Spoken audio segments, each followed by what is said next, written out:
காசியில் அப்படியெல்லாம் போனீங்கன்னா கூட ஏன் காசியில் இறந்து போகணும் அப்படின்னு சொல்கிறாங்கன்னா அந்த அங்கே இருக்கக்கூடிய எனர்ஜி அந்த இதில் பாவங்கள் நம்மளை தீண்டாமல் அடுத்த ஜென்மத்துக்கு போகாமல் அவர் வந்து நம்மளை காத்துருவார். இந்து கடவுளில் தர்மம் முறைப்படி நம்மளோட எல்லா சாஸ்திரங்களும் எழுதப்பட்டிருக்கு. அந்த மாதிரி இந்து தர்மம் அந்த மாதிரி இருக்கும்போது சிவன் தான் ஒரு மாபெரும் சக்தி. ஸோ அந்த நம்பிக்கையில் நாங்கள் அந்த இதை பண்ணிகிட்ருக்கோம்.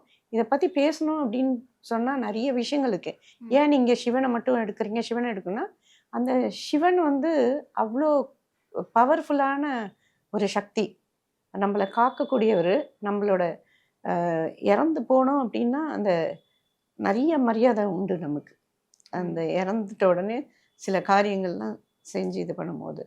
ஸோ அதனால சிவனுக்கு வந்து மெயினாக ஹோமம் பண்ணும்போது அவர் உடனே அந்த இதை வந்து வாங்கிப்பார், எடுத்துப்பார். அதனால உங்களுக்கு உடனடியாக உங்களுக்கு பலன் கிடைக்கிறது அனுபவபூர்வமான உண்மை. சிவனுக்கு நீங்கள் ஒரு பூஜை பண்ணி பாருங்க, ஒரு விரதம் இருந்து பாருங்களேன், ஒரு 21 நாள் இல்லை 48 நாள் விரதம் இருந்து பாருங்க, கட்டாயம் அதுக்கு பதில் உங்களுக்கு கொடுத்துருவார். எப்படியோ கொடுப்பார். அபிஷேகம் ஆராதனை பண்ணி பாருங்களேன். சுகர் கேனா அது என்ன, கரும்புச்சாறு, தேன், பால், சாதாரணமாக நீங்கள் வில்வத்துக்கு ஒரு பால் மட்டும் ஊற்றி பாருங்களேன், அவ்வளோ உடனே அந்த வில்வம் வந்து உங்ககிட்ட பேசும். அந்த மாதிரி ஒரு பவர்ஃபுல்லான தெய்வம் எனக்கு சொல்லப்பட்டது.